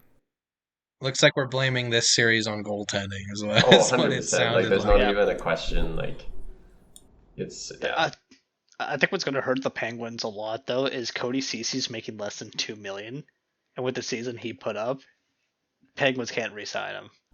He's gone. They either can't or they're going to do it and regret it. Is what the poor fan base that gives Cody Ceci $4 million and he goes back to being Cody Ceci. Oh, I can't wait till it's Buffalo. So, question here. In terms of the expansion draft, because if they can't move, like hypothetically, they're never going to move Malkin, right? Who do they lose in the expansion draft? And is there any way you can use the expansion draft to improve this team? I'm guessing they're probably going to lose McCann. Yeah, it's going to be McCann. Or, oh no. McCann would be good. That would be a huge loss for them. McCann or Dumoulin. That's who they're going to lose. Yeah. No, I totally forgot John Marino's no longer a rookie. If they lost McCann, I mean, he's been a slow developing player, but he's good. He definitely has a scoring touch, and that would be a huge loss for them. So they definitely would have to... I don't know. I feel like they'd have to... I'm just looking at what the people said on Cap Friendly, who they'd protect. I think they'd have to let Rust or someone go, even though they're really good players, just because I think McCann, he's a lot younger, and he's a good player. So that would be a huge loss. They might have to make a trade to take something. Do you just let Rust please go? Take... See, oh man, that's tough. That's what's always so hard with the expansion draft. You're like, oh yeah, just let this player go. And then it's like, oh, but... I mean, Toronto... is 29 with 1 year. Like, it's pretty much guaranteed Toronto's going to lose Kerfoot. He's a great player. He hasn't been playing that well in Toronto though, so but that will hurt their. But he's always been one of those guys who's so good that hasn't given the chance. I just said, like, yeah, easy decision. Let Rust go. He had 56 points in 55 games last year and 42 points in 56 games this year. You cannot let that go. At $3.5 million, mind you. You cannot let that guy go. So I feel like they're definitely going to have to make a trade to take some player who makes too much money or just some bum, because they can't lose that, especially when their clock's running out. Even McCann was pretty good. He had 32 points in 43 games this year. William Karlsson, they're going to have a tough decision to make. When William Karlsson got taken from Columbus, he was about a bit older than Kerfoot is now, and he was a quarter a point per game. He had 25 points in 81 games. Kerfoot was 0.5 points per game this year, and he's younger. Oh, wow. Kerfoot's going to become the next William Karlsson. I can already feel it. Yeah, he's going to be a stud. He's going to be a beast when he gets on that first line. Yeah, I don't know what Pittsburgh... They're going to have to make a play, because losing one of those guys for free, that's pretty big. So if they're going to make a play, are they all, like, if you're in Pittsburgh, are you all in? Or do you just be like, fuck it, one last year, rebuild? I think you got to do the retool, but I don't know what you give up to Seattle. Because if I'm Seattle, that's too tempting. Honestly, I don't know. They'd have to give up a lot before, if I was the Seattle GM, I don't take Rust or McCann on my team. Because, I mean, if you take Rust, yeah, he only has 1 year left, but then you trade him. If you take McCann, you have a 25-year-old who can put the puck in the net and is a good forward. That's just very tempting. That's pretty tempting. Speaking of disappointing teams, I don't know what they do. They're in trouble. We haven't really touched on them much. What do the Capitals do? Like, they suck now. Yeah, what do they do? Apparently, they're willing to trade. They've almost Toronto'd themselves with their core. Yeah, didn't they say everyone but two everyone players but or something? Backstrom free game. And apparently, they're trying really hard. Which to me makes no sense. To get rid of Kuznetsov. Apparently, the organization soured on him. That's interesting. Kuznetsov's that guy that I've thought is so much younger than he actually is. Like, I always just picture him as like that 24 Russian. He's 29. Yeah, same. Yeah, I totally forgot he's grown up. Oshie's 34 and has 4 years left. Apparently, everyone wants I him to don't go know to what you Seattle. do because Mantha's really good. Oshie? Yeah, because he's from the area, right? And he seems like the perfect candidate. But as long as he waves. I feel like they would definitely have to trade. He's not going to waive it because 4 years left. 4 years left. They'd have to get rid of him. They better keep Mantha. Mantha's elite, and they give up so much for him. But even then, 4 years, Oshie's at 5.7. That's not great, but it's not the worst. You're also Backstrom assuming worse. You're also assuming he's that good in 3 years' time, 2 years' time, when he's 36, 37. He's better now than Backstrom is, and Backstrom makes $9.2 million. He is not better than Backstrom. You know. Yeah, I don't know about this that. year. No way. Absolutely was. Backstrom was garbage this year. No, dude, Backstrom was actually really good this year. No way. I will not take the way. Backstrom disrespect. This is a Backstrom and Spezza channel, goddammit. We're going to respect both of them. Yeah, I don't... if the organization soured on him, then they might have to make a move because I'm just looking at everything else. They either have a no trade clause or they're just a depth guy. So Backstrom was their number do. 1 point guy in the regular season. Oh shit, yeah. 53 points in 55 games. Dude, he had Connor a great just had season. But TJ Oshie was their third best one though. He was their second best forward. Second best to who? Yeah, he was. Oh no, I'm not saying TJ Oshie's bad now. I'm just saying with that contract, would Seattle just willy-nilly take him? I mean, a 10-point difference. Yes. That's not bad, but Backstrom making $4 more million. I think that's worth at it. the same age. The points he's at the same in. age. He's getting the same older term? now, I guess. But... Backstrom's also I guess what you get maybe into the final 2 years, that gets kind of rough when he's getting into kind of later 30s and he's making 9.2. Yeah. Backstrom also has a full no movement clause. He's going nowhere. Yeah, but Oshie also has a modified one. Yeah, but it's modified. But he wants to go, according to Austin. He wants to go to Seattle. Everyone wants him to go. Oh, okay. He's the perfect. Yeah, he's from the Seattle area. He's fit. a winger. He's good. He's a leader. But he came out actually because a reporter asked him that, and he says, "I have no intention of leaving Washington." So I don't think he's going to waive his no movement clause. I feel like most players would say that because his kids are there, and his whole family. His family's moved there. He's 34 years old. He doesn't want to leave.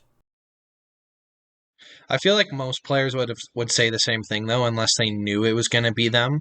Kind of when it was Fleury, you knew it was either going to be Fleury or Matt Murray. And when they made that decision, he was just like, "Okay, I'm." He walked out in Vegas, walked out with them. I know Derek Engelland did the same thing, superstar name there as well. But I guess with Oshie, when it's it's not set in stone that it's you. Yeah, you're gonna say you're always, and you've won a cup in Washington too. You're gonna say, "Oh yeah, I don't want to go." I think they try to move Kuznetsov before the draft so they can protect someone else because apparently they're really sour on Kuznetsov. I wonder why they soured on him so quickly. I mean, I always think back to the Kaká, yeah, the video.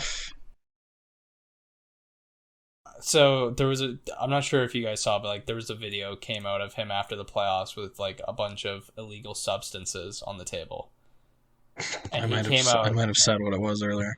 Yeah, and he came out and he was like, I didn't do it, I'll take a drug test right now. And he took a drug test and tested positive. So that was just a big uh-oh in the media. And apparently this year he kept getting fined for COVID violations. Oh, really? And he just kept going out, didn't care. So I think that they're could just be a huge part of it.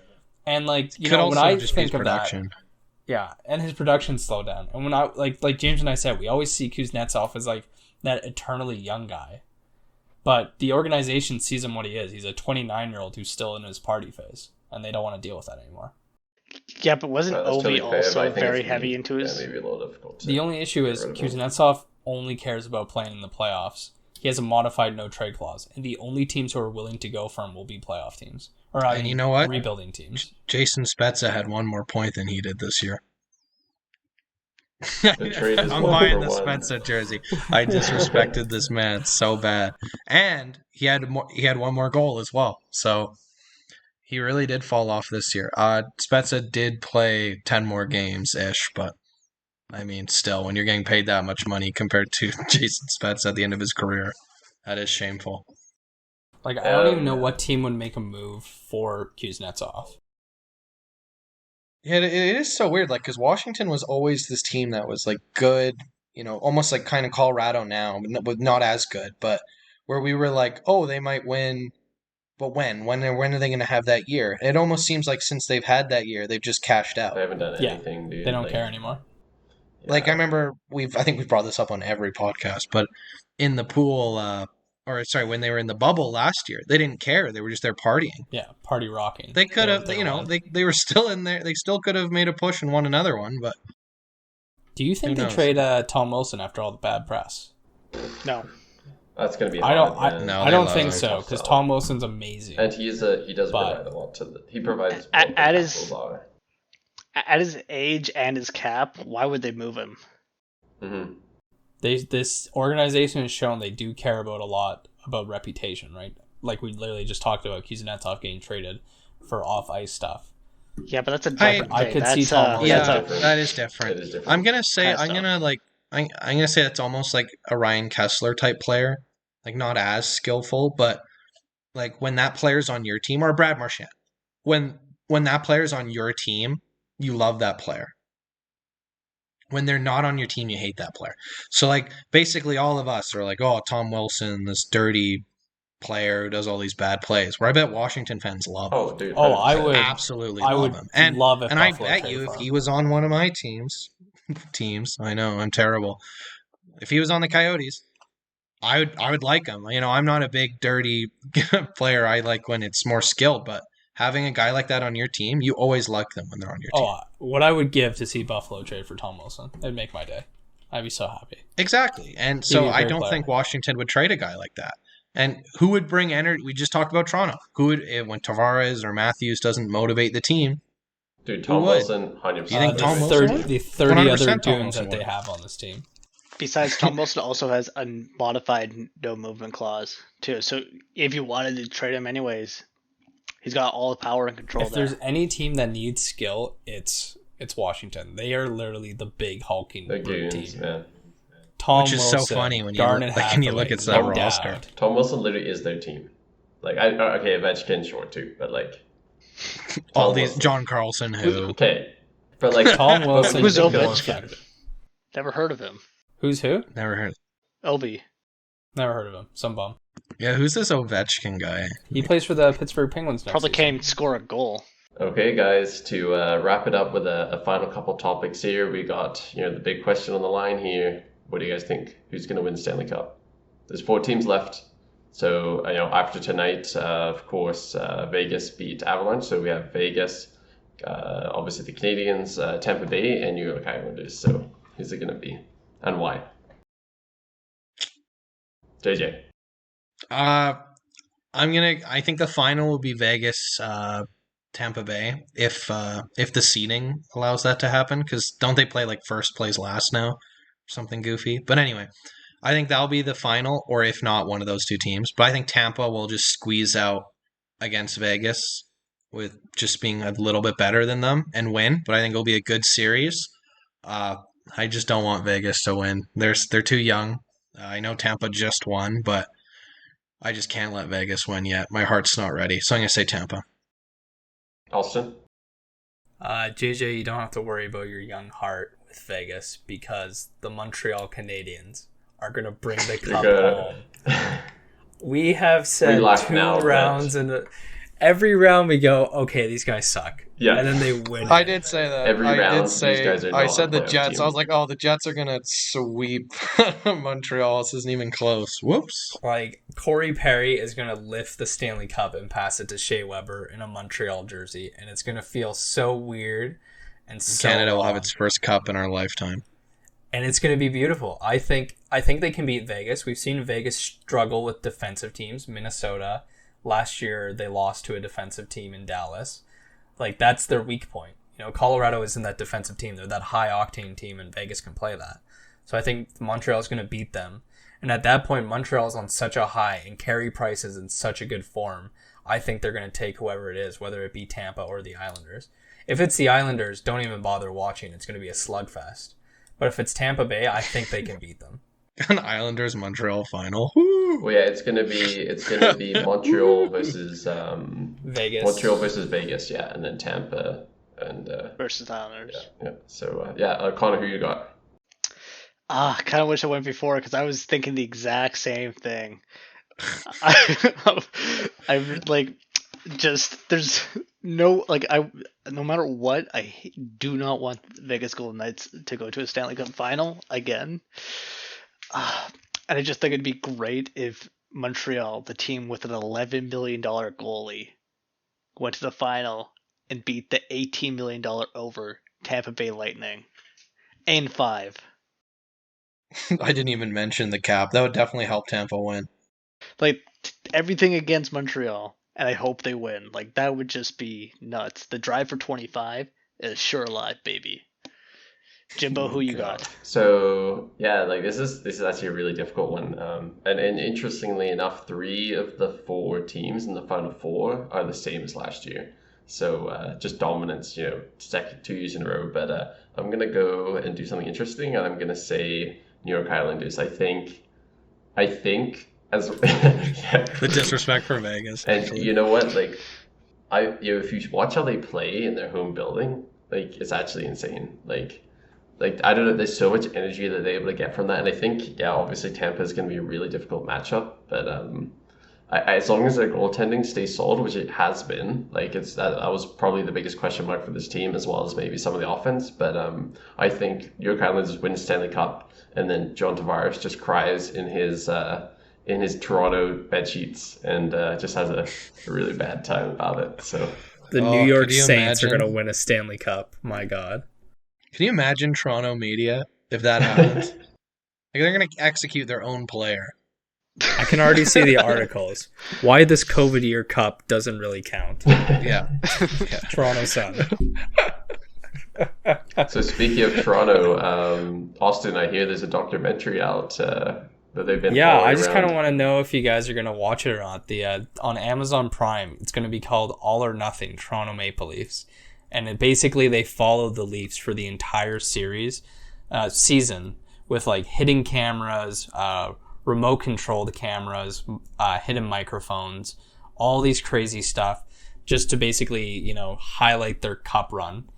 And I've been kind of following this because I heard about it before the season started. And I thought like, oh, this is going to be kind of boring, because Toronto got to first place and they kind of just sat there. Like nothing really that interesting happened for Toronto during the season, but I feel like this has become the show to watch. But you know what? Like I'll just quickly make one point, JJ, and then you talk on yours. But I've watched like similar Amazon documentaries before, and even like the Netflix ones. And you know what? Even basically what they do is they dramatize like literally absolutely everything, and they'll put clips and sound clips that aren't actually together just to make like emotion. So like they'll make a boring season really interesting. I was gonna bring up. I watched the Tottenham one, even though I'm an Arsenal fan. So that would be like watching a Bruins one or a Toronto one as a Montreal fan, and it was still very entertaining. Or even the Sunderland Till I Die one. Just seeing the behind the scenes of those players and like what the coaches say and just that like that other look in things is really interesting. So I hope it's not just a one season show. I hope they keep doing it. It's always fun to rewatch the Sunderland ones and see like how excited they get and then their downfall at the end, kind of like Toronto this year. So I definitely think it'll be exciting. My question was going to be, I hope they do more than one season. So I hope Hope they do more than one, but I will definitely be watching. I mean, it's how many guys part of the same show as the Hotspurs one? The All or Nothing is apparently it's an Amazon series. So then it's gonna be really good. A bunch of football ones, the Hotspurs, Man City, and now they're doing Toronto. That would be good. But the only issue I find is if they're going to do the Maple Leafs, like how many years and how many seasons of a TV show can you have the exact same ending? Right? Like I wish they filmed. Yeah, I wish they were filming before. I mean, you say that Sunderland still hasn't been promoted, so every year it's the same thing. They lose at Wembley. I mean, Hotspurs still haven't won the Premier League. But it'll be another Game 7 for Toronto. Oh no, we had a 3-1 lead. Yeah, I mean, they made a Tottenham one just for them to finish 7th every year. I mean, whoop-de-doo. I think this one's so interesting. Because Toronto did a docu-series in 2004, and it went so bad because there was a lot of drama, and they've never accepted doing it again. And then this year they did because they thought this was their year. So I doubt there'll be a lot of drama then, just because they were the Kings, pretty much the entire year. Not the LA Kings. They ran the show basically the entire year. But I can't wait to watch those episodes when they start losing against Montreal and they're kind of having that thought. The final 2 episodes are going to be key. Yeah. And I am interested to see how tense they look, even when they're not at the arena, just walking around or anything. And that'll be a great insight to how much the pressure gets to them. I think we're going to learn a lot of interesting things about the Toronto Maple Leafs from this. Even during a season that we thought were pretty boring for them. And I wonder, is this going to force their hand? Is something going to come out that was so either loving of a guy on the team or damning that Toronto makes a move because of it? Like Marner, especially because the show's not out yet, right? Yeah. Yeah, so the show's not out yet. They might be able to see everyone's turning on Marner, and as James was saying, they mess with the audio. And so I wonder if they make Marner look bad for more views. Yeah, I feel like that's a bit conspiracy, but who knows? I think if a damning moment's going to come out of it, it's going to be about Tavares, right? This is a dude who left the Islanders. Dude, if Islanders win the cup, there's definitely going to be some sort of CNN about that. Flashback to when he signs. Flashback to his first game in Nassau Stadium. Oh yeah, yikes! I forgot about that. Yikes! If Montreal wins the cup, I feel like that takes a bit off the Leafs. I feel like that's what the Leafs want. As much as they lost to Montreal, if they win the cup, then they can just go, "Oh well, we lost to the cup winner. We lost to the best team." Yeah, everyone underestimated them. To be fair, though, Montreal is the worst team to make the playoffs 100% by a mile. Weren't they last year also? This team really shouldn't be here, and they are, and they're proving everyone wrong about them. They're going, we made it, we know the rules, and we're going to show you guys that we definitely deserve to be here, and they're definitely doing that. And they don't ask how, they ask how many. They'll raise the question. I think hockey's already trended in that way where no one cares about the regular season anymore. It's only the playoffs that matter. And if Montreal, that's all that does matter. And if Montreal wins it, that's going to prove the point more. And so I guess we're going to have to ask ourselves, is an 82-game season feasible when it doesn't matter? Oh, 100%. I think so. There's nothing wrong with that. Yeah. I think I like it. I have no problem with it. I think more of a business side of it. Just recently, they haven't been selling games. But when people are back, they're going to be going to every game possible. So the NHL is definitely not going to lower 82 games when people are selling them out every time. You make your money in sports off of merchandise and people in the stands. Mm-hmm. The TV deals don't make much money in comparison. Especially in the NHL. No. Yeah. So I think they keep it long. Yeah. Well, arguably what I see is not a restructure in the games, the amount of games, but a restructure in how teams get points. More of an IIHF thing where a win is 3 points and an OT win is 2. I think that way makes it gets more of an onus on a good team that beats you in regulation. Because how many OT losses? Exactly. How many times do you see a team with 9 or 10 plus OT losses make it over another team? And this year, Calgary had more wins than the Canadians, and the Canadians had 12, 13, 14 OT losses. Exactly. They knew when to lose. Maybe if Calgary got Jason Spezza, they'd be in the playoffs. Exactly. I think that would make the game more exciting too, because then you see that a lot where like it's two teams, especially at the end of the year, who are both like pretty close on points to making it or are already in, but like not guaranteed. And you can see when it gets down to those last 5, sometimes 10 minutes, depending on the game, it just stops. Like, I know Arizona, San Jose, that none of them wanted to play their last couple of games this year. Think about how crazy it'd be if you had it where it was 3 points for a win, 2 for an OT win, 1 point for an OT loss, 0 for a loss in general. You had 0 points and like a division rival got 3 on you. Mm-hmm. That's huge. That's a huge difference. Yeah. They might even go the NBA route and add a play-in tournament for the playoffs just to generate that extra money. It's all those bad teams that don't deserve to be there. I don't know if I like that. But, yeah, well, the play-in tournament for the NBA is like, think of the 2 wild cards in the NHL. It's those 2 and the 2 teams below them. They play in matchups to determine. But then they have playing experience. Like, remember when Tampa lost and they were complaining that like other teams have been playing meaningful games and they hadn't. And then the regular season becomes worth even less at that point. Yeah, exactly. It's been a huge hit in the NBA. I know the players in the NBA hate it, but the fans love it. Exactly. The players would hate that for sure. Like, I know LeBron has been very outspoken about it, even though that's the only reason why he made the playoffs this year. But it's a huge money generator. That was a big needle in the arm for the NBA that was looking a little weak this year because of COVID. So I think it's something the NHL might consider. And I think that's a great place for us to end the podcast. Yeah. Thank you very much for listening, guys. See you next week. Yeah, thank you. Thank you.